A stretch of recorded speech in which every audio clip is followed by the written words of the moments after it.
ښې او ګټورې وینا لپاره په دې اتو رازونه پوه شئ. سلامونه ګران دوستانو، بیا هم ویډیو ته په خیر راغلاست. که چینل هم نه یې سبسکرایب کړی نو چینل سبسکرایب کړئ او ویډیو در سره لایک کړئ او تر اخره پورې وګورئ او که غواړئ نو ملګرو سره شیر کړئ. نو نن ویډیو کې زه تاسو ته وایم د ښې او ګټورې وینا لپاره اته رازونه چې تاسو څنګه کولی د یو سټیج په سر ودرېږئ او په لوړ غږ او ښه په جرأت سره خبرې وکړئ. نو زه تاسو ته اته رازونه په دې ویډیو کې درته ښیم. هیله ده چې ویډیو تر پایه پورې وګورئ. نو راځئ وخت مو نه نیسو، ویډیو شروع کوو. اول ته راځو، اول سیده تمرین دی. له ویناوالو سره یوه ستره اندېښنه دا وي چې اورېدونکي دې د ده غږ څنګه اوري. د دې اندېښنې د حل ښه لاره تر وینا کولو مخکې تمرین دی. څومره چې په خپله وینا په لوړ غږ تمرین کوئ په همغه اندازه د خپلې وینا د معنا او محتوا په عیبونه پوهیږئ او هم مو د خپل غږ زیر و بام جګوالی او ټیټوالي ته پام کیږي او اندازه درته لګېدی سي چې څنګه وینا وکړئ. د دې لپاره چې د ښې وینا لپاره تیاري ونیسئ، دا هم یو لاره کیدای شي چې د خپل ځان ویډیو وکړئ او بیا یې وګورئ تر څو د خپل ضعف ټکي لا ښه درته معلوم شي. هغه نیمګړتیاوې چې ستاسې د تمرکز د خرابېدو، اضطراب او اندېښنې لامل کیږي مشخص کړئ او د تمرین په مرسته یې له منځه یوسئ. ډاکټر هیربرټ بینسون په دې باور دی ویره یا ډار بدن یو ډول غیر نارمل حالت ته وي چې د وینا لپاره ستونزه جوړولی شي. په دغسې حالت کې د لاندې فزیکي تمریناتو په مرسته خپل اعصاب آرام کړئ. اول، ځان آرام کړئ. دوهم، په معنادار کلمو او عبارتونو خپل ذهن بوخت کړئ. دریم، لنډه چوپتیا غوره کړئ. څلورم، ژوره ساه واخلئ. ژوره ساه اخیستل مغزه ریفریش یعنې تازه کوي.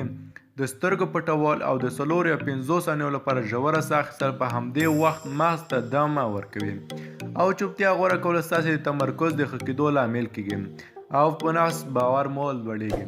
کله چې وینا کوئ تر وینا مخکې 20 ځلې ژوره ساه واخلئ تر څو ستاسې اعصاب آرام شي او ویره مو له منځه لاړ شي.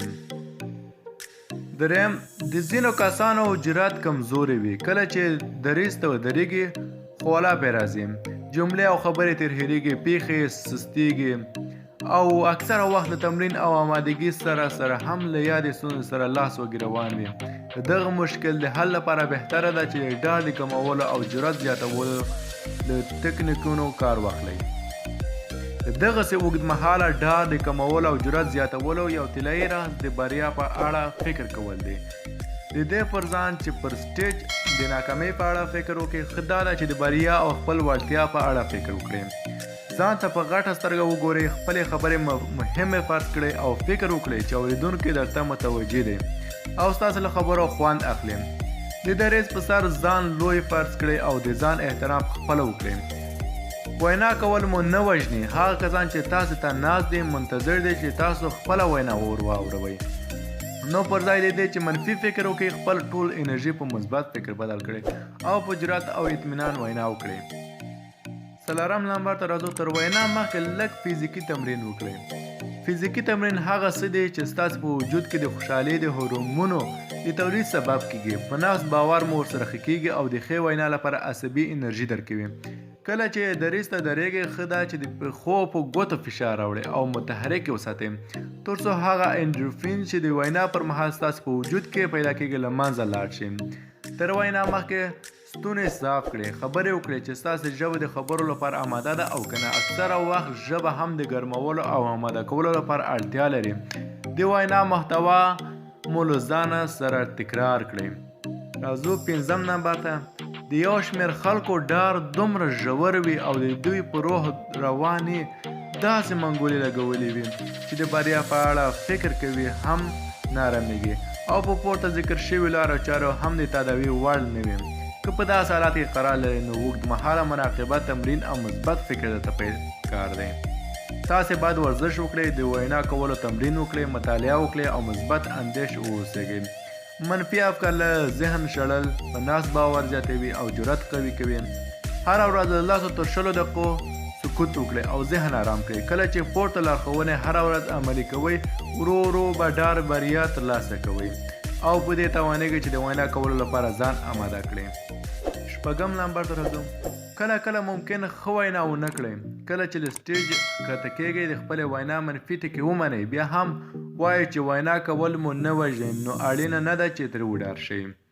د خپل وینا پایله وارزوي ځکه بیا هم له وینا کولو سره مخامخ کیږئ که تاسو له خپلو تجربو ګټه واخلئ دا بهتره کېدو لپاره مو لاره خلاصیږي او ورو ورو په ښه ویناوال بدلیږئ خو بیا هم درته وایم که چینل هم نه سبسکرایب کړئ چینل درته سبسکرایب کړئ او بیا اوس راځو اووم نمبر ته خپل معلومات زیات کړئ کله چې تاسې هره ورځ مطالعه کوئ او خپل معلومات زیاتوئ د وینا لپاره مو انرژي زیاتیږي ډېرې د کولو وړ خبرې مو په ذهن کښیني او وینا مو اغېزمنه کیږي د دې لپاره چې بهتره وینا وکړئ دا هم مهمه ده چې اول د خپلې وینا په موضوع فکر وکړئ مثلا څنګه یې پیل کړئ کوم ټکي اول راواخلئ په څنګه اندازه وینا وکړئ څنګه ودرېږئ د لاسونو حرکت مو باید څنګه وي او دغسې نورې پوښتنې چې تاسې باید له وینا کولو مخکې له خپل ځان وکړئ او ځواب ورته پیدا کړئ راځو اتم نمبر ته سلیقه